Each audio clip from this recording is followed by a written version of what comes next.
नमस्कार। Paris Olympic की हमारी इस खास पेशकश भारत के चैंपियंस में आप सबका स्वागत है। और जिस तरह से आज का दिन रहा और कहना चाहिए कि जिस तरह से मनु भाकर पर निगाहें थीं, तो भले ही वो तीसरे पदक से चूक गई हों, लेकिन उन्होंने अपने शानदार परफॉर्मेंस से एक बात जो है वो बिल्कुल साफ कर दी है कि अगर हौसले हैं और आपकी तैयारी बेहतरीन तरीके से है तो फिर उसके नतीजे जो होते हैं वो बेहतर ही निकल कर के सामने आते हैं। भले ही मनु तीसरे पदक से चुकी हों, लेकिन एक ही ओलंपिक में 2 पदक जीतने वाली वो आज़ाद भारत की पहली भारतीय खिलाड़ी तो है ही।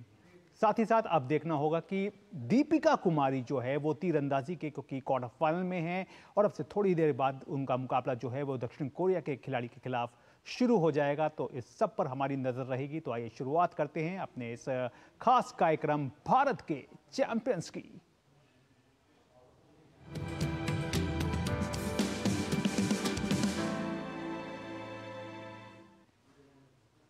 तो शुरुआत करेंगे निशानेबाजी की खबर के साथ, जहां भारतीय निशानेबाज मनु भाकर पेरिस ओलंपिक में अपने तीसरे पदक से चूक गईं।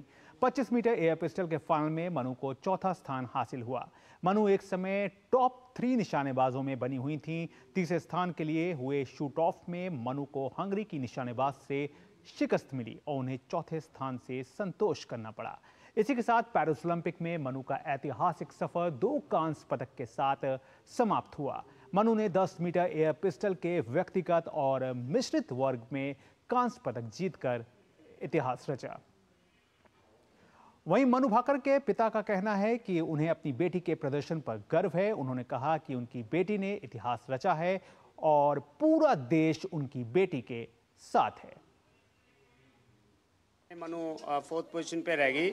पूरे भारतवासियों को अफसोस है और बहुत क्लोज थी, लेकिन मनु बेटा आपने बहुत बड़ा नाम ऊंचा किया है। हिस्ट्री में आपका नाम लिखा गया कि आपने 2 मेडल एक ही ओलंपिक में जीते हैं और पहली शूटर भारतीय बनी है जिन्होंने पहला मेडल इंडिया के लिए जीता है। तो बेटा बहुत बहुत बधाई आपको, पूरे देश आपके साथ में है। वहीं मनु भाकर की मां सुमेधा भाकर भी अपनी बेटी के प्रदर्शन पर बेहद खुश दिखीं। उन्होंने कहा कि ओलंपिक के दौरान उनकी मनु से ज्यादा बात तो नहीं हो पाई और अब वे पलके बिछाकर अपनी बेटी की वापसी का इंतजार जो है वो कर रही हैं। मन कर रहा बहुत ज्यादा मनु से बात करने का, क्योंकि हर दिन हम थोड़ा थोड़ा ही बात करते हैं। उससे शाम को ही बात करते थे, बस एक ही टाइम। और यही होता था कि मनु को नेक्स्ट उस मैच पे फोकस करना था, तो हम भी उसको कुछ भी नहीं कहते थे, चलो बेटा ठीक है खुश रहो, मैं यही बोलती थी उसको। पल के बिछाए मैं अपनी बेटी का इंतजार कर रही हूँ कि वो कब आए और कब अपने दिल से मैं उसको लगाऊं, कब अपनी खुशियों का इजहार अपनी बेटी के साथ करूं। तो भले ही मनु भाकर जो हैं वो 25 मीटर एयर पिस्टल का फाइनल हार गई हो और भले ही उन्हें चौथे स्थान से संतोष करना पड़ा हो, यानी कि पदक उनको ना मिला हो, लेकिन इस सब के बावजूद मनु भाकर के जो पड़ोसी हैं वो बेहद खुश हैं और उनका मानना है कि मनु का ये प्रदर्शन देश के करोड़ों युवाओं को प्रेरणा देगा। उनसे बात की डीडी न्यूज ने। मनु भाकर की सोसाइटी में मौजूद है और हमारे साथ यहाँ पर उनके सोसाइटी के लोग हैं। आइए उनसे बात करते हैं। कैसे देखती है मनु भाकर के परफॉर्मेंस? Amazing, superb, outstanding. उसकी परफॉर्मेंस ऐसी है कि पूरे देश के बच्चे मोटिवेट हो रहे हैं उससे। यहाँ पर उम्मीद थी कि शायद वो यहाँ से तीसरा मेडल भी जीते, तो क्या कुछ निराशा लगी, हाथ लगी है आपको लोग को, या आपको लगता है कि जो परफॉर्मेंस है वो अब जो युवा है उनके ऊपर एक गहरी छाप छोड़ेगा उनका परफॉर्मेंस? बिल्कुल, बहुत ही अच्छा खेला है उसने, ये उम्मीद से भी ऊपर है और आगे के लिए हिस्ट्री क्रिएट किया है उसने। और आज वो अपना रिकॉर्ड खुद तोड़ने वाली थी, कोई बात नहीं, नेक्स्ट टाइम सी विल। हमने अभी पूरा मुकाबला देखा है और मनु भाकर इंस्पिरेशन है सारे बच्चों के लिए। जितने भी छोटे बच्चे हैं उनके लिए एक इंस्पिरेशन है कि everyone wants to now do shooting. तो ये बहुत बड़ी बात है इंडिया के लिए। She has made India very proud और हम लुक फॉरवर्ड कर रहे हैं वो इंडिया आए और हम सब मिलकर सेलिब्रेट करें। आप बताइए कि अब मनु की ये जो कामयाबी है आप लोगों को किस तरह से आगे बढ़ाएगी शूटिंग के खेल में? जिस तरह से मन्नू दीदी ने इतना बड़ा हिस्ट्री क्रिएट किया है आगे चल के, तो हमें बहुत इंस्पिरेशनल लगता है और बिल्कुल नामुमकिन जैसी चीज़ उन्होंने मुमकिन करी है, तो डेफिनेटली बहुत अच्छा लग रहा है एंड वो आगे भी और कुछ अचीव करेंगी। ये जो परफॉर्मेंस है उनका, ये आगे आने वाले समय में जो और भी जो यंगस्टर्स हैं उनको कहीं ना कहीं एक नई दिशा देगा। बिल्कुल बिल्कुल देगा। She is an inspiration for everyone और उनके अपने लिए भी ये बड़ा प्रोत्साहित रहेगा बिकॉज अब उनका एक्सपोजर और से और बढ़ता जा रहा है। उन्होंने एक ही ओलंपिक में जो 2 मेडल लाने का कारनामा किया है और 25 मीटर पिस्टल इवेंट में उनका जो प्रदर्शन रहा वो सबके लिए बेहद एक कहना चाहिए एक कॉन्फिडेंस के नोट पर काफी खरा उतारता है और उनका यही मानना है कि ये बातें जो है वो यंगस्टर्स को काफी प्रभावित करेगी। कैमरामैन प्रमोद कुमार के साथ मैं गौरव कुमार, डीडी न्यूज, फरीदाबाद, हरियाणा। तो यकीनी तौर पर जब इस तरह का समर्थन ऐसे वक्त पर मिलता है तो शायद ये सबसे बड़ी टॉनिक होती है किसी भी एथलीट के लिए। अब बात करते हैं मनु भाकर की ही और उनकी बात करते हुए उनकी प्रोफाइल को देखते हैं और जानने की कोशिश करते हैं कि आखिरकार मनु का जो सफर रहा है वो किस तरह का रहा है, क्या कुछ उनकी उपलब्धियां रही। देखते हैं ये रिपोर्ट।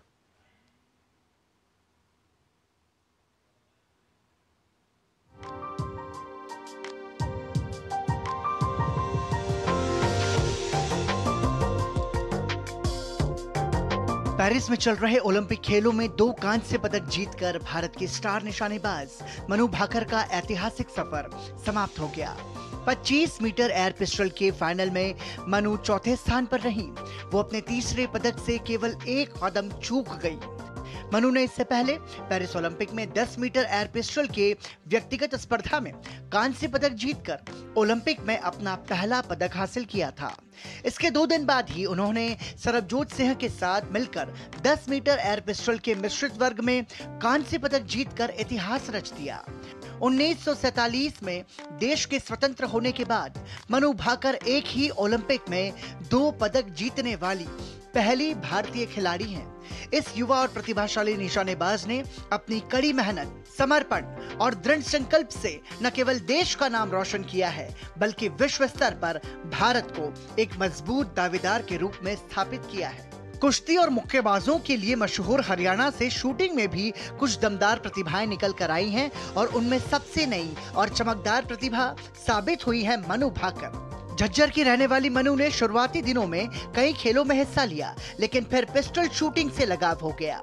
सीनियर स्तर पर चमक बिखेरने से पहले हर खिलाड़ी को जूनियर स्तर पर अपनी पहचान बनानी होती है। मनु की कहानी भी अलग नहीं है और उन्होंने जूनियर एशियन चैंपियनशिप में सिल्वर मेडल जीतकर पहली बड़ी सफलता हासिल की। इसके बाद उनका जलवा दिखा नेशनल गेम्स 2017 में, जहां उन्होंने हीना सिद्धू जैसे दिग्गज शूटर को हराया और कुल 9 गोल्ड मेडल अपने नाम किए। यही वो वक्त था जब मनु के अलावा शूटिंग में कई युवा निशानेबाज सामने आ रहे थे। इनमें मनु ने सबसे पहले तेजी से अपनी पहचान बनाई और 2018 में ISSF वर्ल्ड कप में धमाकेदार प्रदर्शन किया। यहाँ मनु ने 10 मीटर एयर पिस्टल और 10 metre air pistol mixed event में गोल्ड मेडल जीत लिए। 2018 में ही उन्होंने यूथ ओलंपिक में भी 10 मीटर एयर पिस्टल में गोल्ड जीता। इसके बाद 2018 के राष्ट्रमंडल खेलों में मनु ने स्वर्ण पदक जीतने में सफलता पाई। 2019 में उन्होंने सौरभ चौधरी के साथ मिलकर लगातार 4 वर्ल्ड कप में 10 मीटर मिक्स्ड टीम इवेंट के गोल्ड जीते। टोक्यो ओलंपिक मनु के लिए काफी निराशाजनक रहा। वो 10 मीटर फाइनल के लिए क्वालिफाई नहीं कर पाई। हालांकि इसके बाद मनु भाकर ने एक बार फिर वापसी की और कड़ी मेहनत की बदौलत टोक्यो ओलंपिक की निराशा को पीछे छोड़ा। पिछले 1 साल में उन्होंने शानदार प्रदर्शन करते हुए पेरिस के लिए क्वालिफाई किया। 2023 में उन्होंने बाकू में वर्ल्ड चैंपियनशिप में 25 मीटर एयर पिस्टल में गोल्ड जीता था। मनु ने अपने संघर्ष से ये साबित कर दिया कि मेहनत और सही मार्गदर्शन से किसी भी चुनौती को पार किया जा सकता है। Sports desk, DD news. तो जाहिर तौर पर मनु का एक शानदार और चमकदार करियर है और ये 2 मेडल जो हैं वो इस करियर को एक नई उड़ान तो दे ही रहे हैं। फिलहाल और ज़्यादा बातचीत करने के लिए सीधे चलते हैं फ्रांस की राजधानी पेरिस, जहां पे हमारे संवाददाता मुकेश मौजूद हैं। जी मुकेश, जिस तरह से आज कहना चाहिए कि पूरे हिंदुस्तान की नज़र जो थी वो मनु की पिस्टल पे थी और कहना पड़ेगा कि बेहद शानदार प्रदर्शन मनु ने किया, क्योंकि जिस सिचुएशन के बीच में, जिस परिस्थिति के बीच में वो इस पूरे रेंज में उतरी, हम सब जानते हैं कितना दबाव होता है किसी खिलाड़ी पर। तो कैसे देखते हैं उनकी इस पूरे अभी तक के जो पूरा एक सफर रहा है ओलंपिक का, क्योंकि अब वो उनका पूरा खत्म हो गया है ओलंपिक में, तो अब किस तरह से देखते हैं उनका, अगर इवेल्युएट किया जाए तो किस तरह से क्या कुछ तस्वीर जो है वो निकल करके सामने आती है? गौरव, जिस तरह से आज देखिए अपने वो 25 मीटर रैपिड फायर में उतरी फाइनल में, और जिस तरह से आज वो खेल रही थी, आप देखिए एक समय वो नंबर 1-2 पर भी पहुंच गई, यानी कोरियन, स्वीडन, हंगरी, फ्रांस, वो जो शूटर थे उनको वो compete कर रही थी और लगातार टक्कर दे रही थी। बिल्कुल लास्ट के जो एलिमिनेशन में जो 8वां 9वां राउंड था, वहां पर थोड़ा सा स्लाइटली वो मिस कर गई, नहीं तो कोई कमी नहीं थी उनके खेलने में। यानी इतना बड़ा हुआ उनका मनोबल था, जितने शानदार, एक बार तो ऐसा लग रहा था सिल्वर गोल्ड तो पक्का यहाँ पे इंश्योर होने वाला है, और सिल्वर तो बन ही रहा है, क्योंकि ब्रॉन्ज से सिल्वर में वो काफी देर तक वहां पर उन्होंने टक्कर दी। और जो हंगेरियन शूटर थी, शुरू में नंबर 1 पे थी, वो नंबर 5 पे पहुंच जाती हैं, और कोरिया की शूटर नंबर 1 पहुंच जाती है। फिर उन्होंने कोरिया वाले को कम्पीट किया, फिर आप देखिए फ्रांस वाले ने नीचे 6 से लेकर के ऊपर आई। तो इस लगातार वो दिखा रहा था कि कितना बढ़ा हुआ मनोबल है, और उनको पता था कि यहाँ पर वो रंग बदलने के अलावा और कुछ नहीं चाहेंगी, क्योंकि ब्रॉन्ज ऑलरेडी उन्होंने 2-2 जीत लिए थे। और वो बात भी जब पहले उनसे हमने करी थी एक्सक्लूसिव बातचीत में, तो उन्होंने बताया था कि इस बार उनका इरादा होगा कि देश की उम्मीदों को और बड़ा करना, और इस बार वो रंग बदलने के इरादे से उतरेंगी। बहरहाल चौथे पायदान पर रही, लेकिन खेल में कोई कमी नहीं, और जितना उनको इवेल्युएट किया जाए, देखिए वो बता रही थी नेशनल गेम्स में 9 मेडल्स उनके पास, फिर खेलो इंडिया में मेडल, ISSF चैंपियनशिप में मेडल, जूनियर चैंपियनशिप में मेडल, तो दिखाता है मेडल की फहरिस्त कितनी लंबी है।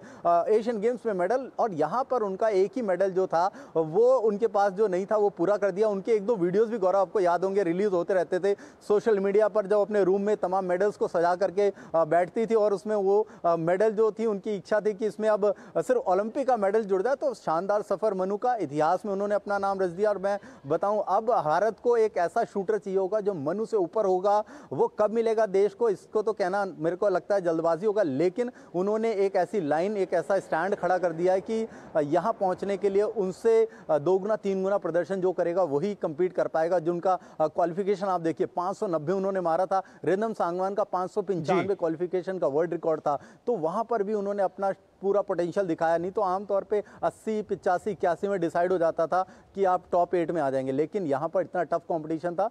मनु ने जिस तरह से अपनी जर्नी यहाँ पर फिक्स की है, जिस तरह से उनके कॉलम आप पढ़िए, आर्टिकल्स पढ़िए, तो कोई कमी नहीं है। लिखने वाले को भी पता है कि क्या कुछ लिख सकते हैं, शब्द कम पड़ जाएंगे उनके लिए जितनी उनकी तारीफ करी जाए। और जितना कूल कंपोज वो थी, उन्होंने बताया उन्होंने गीता कैसे सहारा लिया, कैसे इस गेम में ज़रूरत होती है, क्योंकि काफ़ी कुछ उन्होंने उससे भी सीखा। मेडिटेशन उन्होंने किस तरह का किया, बिल्कुल अलग मनु भाकर दिख रही थी, बिल्कुल एकदम सादगी के अंदाज में वो थी। उनके इंटरव्यूज़ में भी ऐसा नहीं लग रहा था कि कहीं भी उनको कॉन्फिडेंस बढ़ा हो और कॉन्फिडेंट लग रही हो। वो ठीक है, वो अपने गेम पे काम कर रही थी, कोच ने उनके साथ काम किया। जसपाल राणा का इनिशिएटिव भी देखने को मिला, NRI, साई, सरकार ने चीजें दी, उन्होंने सभी की सराहना की और सभी को इसका बिल्कुल श्रेय दिया। उन्होंने कहा कि अगर मैं 10,000 मेडल भी जीतूंगी ना, तो शायद देश को डेडिकेट नहीं कर पाऊंगी, लेकिन ये तमाम मेडल जो है देश के मेडल हैं, देश के लोगों के मेडल हैं। बिल्कुल मुकेश, जैसा कि आपने खुद बोला कि एक स्टैंड जो है वो मनु भाकर ने तय कर दिया, लेकिन इसके साथ ही कहीं ना कहीं मनु की जो अपनी कहानी है वो भी कहीं ना कहीं यंगस्टर्स को एक प्रेरणा देगी, क्योंकि एक वो भी समय था, अगर पिछला टोक्यो ओलंपिक उठाकर देखें तो उन्हें क्वालिफिकेशन से ही बाहर होना पड़ा था, और जहां पे उनकी पिस्टल ने भी उनका साथ नहीं दिया था। और एक वो भी समय था जब वो काफ़ी एक कहना चाहिए कि अपने करियर को लेकर के काफ़ी उतार चढ़ाव से वो जूझ रही थी, लेकिन वहाँ पर वो अब खुद को संभालती हैं और फिर एक बेहतरीन कोच के दिशा निर्देश में कमाल करती हैं पेरिस ओलंपिक में। तो ये सब जो एक कहना चाहिए जो एक टॉनिक होती है, एक बेहतरीन कोच की टॉनिक होती है, और जिस तरह से बिल्कुल गौरव, जिस तरह का उनका प्रदर्शन था, आप देखिए जिस तरह से वो खेल रही थी, उन्होंने ये बात तय कर दी थी कि भाई अब इससे कम कुछ नहीं चलेगा। और मैं बताऊं, इस कंपटीशन से आने से पहले मैं उनको दिल्ली स्टेट के कंपटीशन में मिला था, वहां वो युवाओं को मेडल दे रही थी, बात कर रही थी उनसे, तो उन्होंने कहा कि नहीं, इस बार जाएंगी और देश की उम्मीदों पर खरा उतरेंगी। उनको पता था कि उनके साथ टोक्यो में कुछ सबको बताया, ये बताने की अब जरूरत नहीं है, लेकिन जैसे आप फेलियर से सक्सेस में आते हैं गौरव, तो ये बड़े बड़े लेजेंड कहते थे कि फेलियर से जो आप सीखते हैं शायद सक्सेस से ना सीख पाए। तो फेलियर से उनके दिमाग में एक चोट पहुंचाई थी कि नहीं, अब कुछ करके जाना। वो कह भी रही थी कि उन्होंने अपने पेरेंट्स से कहा विदेश चली जाएंगी, पढ़ाई पे फोकस करेंगी। पेरेंट्स ने उनको पुश किया, नहीं एक बार और चांस लेते हैं, करो, आप वर्ल्ड की अच्छी शूटर्स हो। तो इससे उन्होंने अपने आप को यहाँ पर कैसे कवर अप किया, ये दिखाता है कि उस जर्नी में उनका सक्सेस कैसा है। फेलियर्स को उन्होंने कैसा अपना वेपन बनाया, उससे निराश नहीं हुई, उससे हताश नहीं हुई। उन्होंने बताया, देखा, समझा कि यहाँ पर क्या कुछ करना है, और उन्होंने खुल के बताया कि उन्होंने क्या कुछ किया, कैसे सीखा, कैसे कमबैक किया, और सारी दुनिया ने इसका लोहा माना। देखा कि आप देखिए, भले ही ब्रॉन्ज था, सिल्वर में भी एक पिछले इवेंट में इंडिविजुअल में वो चूक थी, थी, तो कोरियन खिलाड़ी को टक्कर देना, चाइनीज को टक्कर देना, हंगेरियन को टक्कर देना, पहले ऐसा बहुत कम होता था गौरव। और आज का आप मुकाबला देख लीजिए, जिस जज्बे के साथ वो खेल रही थी, कहीं नहीं लग रहा था। ये कहते हैं आज उनका सिर्फ दिन नहीं था, नहीं तो खेलने में कोई कमी नहीं थी। एग्जाम्पल सेट कर दिया उन्होंने। मैं तो कह रहा हूँ जो बच्चे उस दिन दिल्ली स्टेट में उनसे मेडल ले रहे थे, वो उनकी तस्वीरों को फ्रेम करके अपने रूम में रख लेंगे कि ये मेडलिस्ट थी जिन्होंने हमें मेडल पहनाया था, आज देश का उन्होंने नाम रोशन किया। तो इससे शूटिंग को एक नया अवतार मिलेगा, क्योंकि पिछले 2 ओलंपिक में शूटिंग से मेडल नहीं आए थे। तो इस गेम के लिए भी एक संजीवनी का काम करेगा मनु भाकर। और हमेशा जब भी याद आएगी लोगों को तो मनु भाकर, सरबजोत, उसको ये जानेंगे, स्वप्निल को जानेंगे कि कैसे इन तीनों खिलाड़ियों ने करके दिखाया इस ओलंपिक में। और जिस तरह से इन्होंने खाता खोला, डोमिनेशन दिखाया, निश्चित तौर पे बड़ी बात है। शानदार प्रदर्शन रहा इनका, इन दोनों का। और मनु का तो बहुत ही अच्छा रहा, और उन्होंने खुल के कहा कि उनको किस तरह से मदद मिली, किस तरह से उनके परिवार उनके साथ रहे। तमाम लोग बेहतरीन प्रदर्शन जो था वो मनु भाकर का रहा है, और जिस तरह का उन्होंने प्रदर्शन किया है वो यंगस्टर्स के बीच भी एक नई ऊर्जा भरेगा और उन्हें नई दिशाओं देने में भी कहीं ना कहीं काम करेगा। बहरहाल यहाँ पे वक्त हो गया है एक छोटे से ब्रेक का। आप देखते रहिए टीडी न्यूज। अब आया असली स्वाद। अब आया स्वाद। जब स्वाद के पड़े हो लाले तो MDH का चंकी चाट मसाला डालें। MDH का चंकी चाट मसाला। MDH। वो मिस्टर विकास की फाइल आप पॉलिसी बाजार। मैम, आपका हेल्थ इंश्योरेंस क्लेम अप्रूव हो गया है, अब आप सर को घर ले जा सकती हैं। क्लेम के टाइम पे हमेशा आपकी हेल्प को तैयार। पॉलिसी बाजार, 1 करोड़ का हेल्थ इंश्योरेंस सिर्फ 390 रुपए महीने से शुरू। सुरक्षा की गारंटी हर चीज में जरूरी है, चाहे वो मुश्किल स्टंट हो या अच्छी फसल। इसलिए ले आइए IIL के ट्रैक्टर ब्रांड का शिनबा, जो देता है सुंडी और ट्रिप से सुरक्षा की गारंटी। तो एक बार फिर से आपका स्वागत है और बात कर लेते हैं तीरंदाजी की, जहां पेरिस ओलंपिक में भारतीय तीरंदाज दीपिका कुमारी महिलाओं की व्यक्तिगत वर्ग के क्वार्टर फाइनल में पहुंच गई हैं। दीपिका कुमारी ने जर्मनी की तीरंदाज मिशेल क्रोपेन को प्री क्वार्टर फाइनल में 6-4 से हराया। दीपिका कुमारी अब अपना क्वार्टर फाइनल मुकाबला जो है वो दक्षिण कोरिया की खिलाड़ी के खिलाफ खेलेंगे। वहीं पेरिस ओलंपिक में भारतीय तीरंदाज भजन कौर महिलाओं की व्यक्तिगत वर्ग में प्री क्वार्टर फाइनल में हार गई। शूट ऑफ में इंडोनेशिया की तीरंदाज डियाना ने भजन कौर को हराया। शूट ऑफ में डियाना ने 9 का स्कोर किया, जबकि भजन ने 8 का स्कोर किया और वो पिछड़ गई। भजन का सफर प्री क्वार्टर फाइनल में ही समाप्त हो गया, जबकि डियाना क्वार्टर फाइनल में जगह बनाने में सफल रहीं। तीरंदाजी में मिश्र टीम स्पर्धा में अंकिता भगत के साथ जोड़ी बनाकर सेमीफाइनल तक पहुंचने वाले धीरज बोमदेवरा का मानना है कि पेरिस ओलंपिक से उन्हें बहुत कुछ सीखने को मिला है। इसके साथ ही उन्होंने कहा कि हर मुकाबला बेहद करीबी रहा। धीरज से खास बात की हमारे संवाददाता मुकेश शुक्ला ने। हमारे साथ मौजूद हैं आर्चर धीरज, जिन्होंने शानदार मुकाबला खेला मिक्स्ड इवेंट में। कोरियन टीम को यहाँ ने इन्होंने कड़ी चुनौती दी। धीरज, कैसे देखते हैं इस सफ़र को? यहाँ तक आए, एक हिस्ट्री क्रिएट किया, ये भी बड़ी बात है यहाँ तक आना, क्योंकि पहले ये सब संभव नहीं हो पाता था, लेकिन आप लोगों ने करके दिखाया। जी, बहुत अच्छा लग रहा है। हम लोग इधर तक आ पाए, जो मेहनत करके आ रहे थे हम लोग पिछले 2-3 सालों से, जो प्लान लेके आ रहे थे ओलंपिक्स का, वो हासिल करके अच्छा लग रहा है। एट द सेम टाइम बहुत ख़राब भी लग रहा है कि बहुत दुखी भी हो रहा है। सब आर्चरी फैंस इंडियन आर्चरी की एक कदम दूरी में रह गए हम लोग मेडल के। पर इस चीज़ को हम लोग यही पॉजिटिव वे में देखेंगे कि हम लोग जो इम्प्रूवमेंट होते आ रहे हैं पिछले कुछ सालों से, इस चीज़ को सेम जारी रखेंगे and we will just look forward. आगे ही देखते रहेंगे, मेहनत और जारी रहेगा। ब्रॉन्ज मेडल में जो आप हारे, वहाँ कहाँ चूक हुई कि अमेरिका से वहाँ हारे? देखिए, जैसे कि हर मैच सेम होता है ओलंपिक्स में, चाहे वो प्री क्वार्टर हो, क्वार्टर हो, सेमीस हो, फाइनल हो, तो हर मैच बहुत ज़्यादा क्लोज रहा। बहुत बार ऐसे रहा था कि 10 चाहिए ही चाहिए, मैच जीतने के लिए नहीं, टाई करने के लिए भी। तो उसमें बहुत बार हम लोग सफल भी हुए, जिसकी वजह से हम लोग सेमीस तक पहुँचे। And at the same time जब सेमीस और फाइनल्स हो रहा था, उस टाइम पे कंडीशंस बहुत ज़्यादा हार्ड हो गया हर टीम के लिए, not only for India, also for US and Korea, जिनके लिए कंडीशन बहुत ज़्यादा हार्ड हो गया था। एंड उसके बाद प्रेशर सभी में होता ही है, बराबर होता है।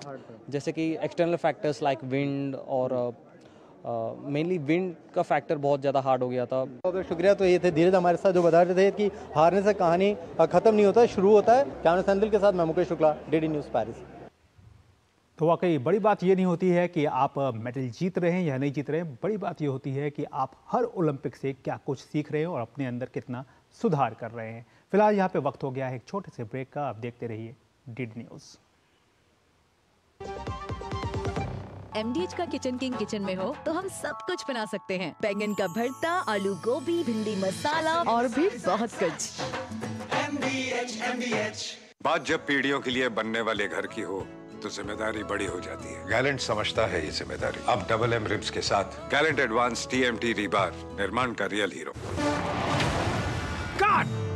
सुरक्षा की गारंटी हर चीज में जरूरी है, चाहे वो मुश्किल स्टंट हो या अच्छी फसल। इसलिए ले आइए IIL के ट्रैक्टर ब्रांड का शिनबार, जो देता है सुंडी और ट्रिप से सुरक्षा की गारंटी। ब्रेक के बाद एक बार फिर से आप सबका स्वागत है और बात कर लेते हैं। पूर्व ओलंपियन संजीव सिंह ने कहा है कि वो भारतीय तीरंदाजों के प्रदर्शन से संतुष्ट हैं। इसके साथ ही उन्होंने कहा कि जिस तरह की सुविधाएं जमीनी स्तर पर अब मिल रही है, उसी का नतीजा है कि तीरंदाजी के खेल में हम आगे बढ़े हैं। संजीव सिंह से खास बात की हमारे संवाददाता मुकेश शुक्ला ने। भारतीय टीम आर्चरी के सेमीफाइनल में पहुंची मिक्स्ड इवेंट में और उन्होंने शानदार प्रदर्शन किया। बहरहाल ब्रॉन्ज मेडल से चूके उनके कोच हमारे साथ संदीप जी मौजूद हैं। सर, एक बड़ी उपलब्धि है। देखिए, ये हिस्ट्री रचा है हमारे भारतीय तीरंदाजों ने। इसके पहले अभी कभी तक हम लोग क्वार्टर फाइनल से ऊपर नहीं गए थे। पहली बार हम लोग सेमीफाइनल में पहुंचे हैं। ये बहुत बड़ी चीज़ है, क्योंकि देखिए कोई भी प्रोग्रेशन होता है, उम्मीद हम लोग की जरूर थी कि मतलब सभी में अच्छा करेंगे। मेन टीम में बहुत अच्छा चांस था हमारा, फिर अपना इंडिविजुअल में धीरज का बहुत। लेकिन अगर आप फाइट देखिए, अब वो फाइट चाहे धीरज का जो मैचेस हुए, बिल्कुल मतलब अगर हम विस्कर से बच गए, मतलब 30-30 उन्होंने शूट किया, 10-10 शूट किया, उसके बाद वो हारा। बहरहाल जिस तरह से आर्चरी को लेकर के अब एक नया माहौल तैयार हो रहा है, लोग देख रहे हैं, बात कर रहे हैं, ये भी एक बड़ी बात है कि इंडिया में एक नया मुकाम हासिल हो रहा है। दीपिका कुमारी से लेकर के तरुणदीप रॉय से लेकर के अब ये जो नए बच्चे आ रहे हैं, अंकिता भगत हो गए, धीरज हो गए, प्रवीण हो गए, तो मतलब अभी हमारे पास एक अच्छी स्ट्रेंथ मिलने को मिल रही है, देखने को मिल रही है। देखिए, जो सरकार ने पिछले 4 साल में काम किया है, आप देखेंगे जो प्रधानमंत्री जी खुद बच्चों से मिलने लगे तो उससे एक मनोबल बढ़ा। प्राइवेट सेक्टर यूनिट सामने आए, पब्लिक सेक्टर के, चाहे वो आज देखिए NTPC 115 करोड़ रुपए भारत को तीरंदाजी संघ को मिला। अगर आप देखेंगे जो 5 मेन चीज़ों पे भारत खेल प्राधिकरण ने और भारतीय तीरंदाजी संघ ने, खेल मंत्रालय ने जो काम किया, चाहे वो इंफ्रास्ट्रक्चर बनाने का, NCC सोनीपत में वर्ल्ड क्लास इंफ्रास्ट्रक्चर बन रहा है, डोमेस्टिक सर्किट इंप्रूव किया, इंटरनेशनल सर्किट हम लोगों ने इंप्रूव किया, फॉरेन एक्सपर्ट लाए, स्पोर्ट्स साइंस को जोड़ा, तो इन सब के बदौलत आज हम लेवल बढ़ा है। जिस तरह का सपोर्टिंग स्टाफ भी इस बार उतारा गया, बड़ा दल था, खिलाड़ियों से ज़्यादा उनको भी यहाँ पर जिम्मेदारी दी गई, क्या वाकई में रिजल्ट्स आ रहे हैं इनसे, जितने भी हमारे फिजियो आए हैं, मेडिकल साइंस के लोग आए हैं? देखिए, स्पोर्ट्स साइंस बहुत इंपॉर्टेंट रखता है। आपको आज नहीं पता चल रहा है, 28 ओलंपिक में आपको देखेगा कि अगर जो मेडल आएंगे वो साइंस की वजह से आएंगे, क्योंकि आपका अपना लेवल 95% तक आप अपने बलबूते पे पहुंचते हैं। 95 to 100% का जो ड्यूरेशन होता है वो डिपेंड करता है आप कितना ज़्यादा स्पोर्ट्स साइंस को यूज़ करते हैं। तो वो चीज़ आपको दिखेगा, अभी आपको कम दिख रहा है, लेकिन आने वाले समय में 28 ओलंपिक में ज़्यादा से ज़्यादा स्पोर्ट्स साइंस और ये जो इकोसिस्टम है, चाहे जो एंथ्रोपोमेट्रिस्ट हैं, चाहे फिजियोलॉजिस्ट हैं, फिजियोथेरेपिस्ट हैं, साइकोलॉजिस्ट हैं, ये सब का बहुत बड़ा रोल है। देखिए, अगर आप जूनियर्स को देखिए, दोनों ही जूनियर्स बहुत अच्छा कर रहे हैं। भजन ने बहुत शानदार प्रदर्शन किया, धीरज ने शानदार किया, अंकिता ने शानदार किया। तो हमारी जो जूनियर टीम है अब वो उस लेवल पे आ रहे हैं। किसी भी चीज़ में 4 साल का साइकिल होता है, हमें 4 साल लग जाता है किसी चीज़ को मतलब डेवलप करने में, तो उस डेवलप कर दिया हम लोग ने, अब बहुत उस लेवल पे पहुंच गए। अब वो 4 साल हमें उन चीज़ों को फैसिलिटीज़ मिलेगी जो हमें मदद करेगी 28 ओलंपिक में और शानदार प्रदर्शन करने के लिए। बहुत बहुत शुक्रिया हमसे बात करने के लिए। तो ये थे संदीप जी जो बता रहे थे कि किस तरह से टीम ने अपने आप को गियरअप किया, लंबा सफ़र तय करके सेमीफाइनल में पहुंचे। अच्छा मुकाबला था, भले ही ब्रॉन्ज मेडल से चूके, लेकिन खेलने के लिहाज से या खेल के लिहाज से कोई कमी नहीं थी। कैमरा सैंदिल के साथ में Mukesh Shukla, DD news, Paris. Paris Olympic में भारतीय खिलाड़ियों के लिए केंद्र सरकार ने सराहनीय कदम उठाया है। पेरिस में गर्मी से जूझ रहे खिलाड़ियों को सरकार ने 40 एयर कंडीशनर मुहैया कराए हैं। भारत सरकार ने खिलाड़ियों की परेशानी को तत्काल संज्ञान में लेते हुए एयर कंडीशनर उपलब्ध कराए हैं। खेल मंत्रालय, भारतीय खेल प्राधिकरण और भारतीय ओलंपिक संघ ने इसके लिए संयुक्त बैठक की थी, जिसमें फैसला लिया गया कि खिलाड़ियों के लिए एयर कंडीशनर का इंतजाम किया जाएगा। इस कदम के बाद खेल मंत्रालय को उम्मीद है कि खिलाड़ियों को बेहतर आराम मिलेगा, जो अच्छे प्रदर्शन के लिए बहुत जरूरी है। सभी मशीनों का खर्च खेल मंत्रालय ने वहन किया है।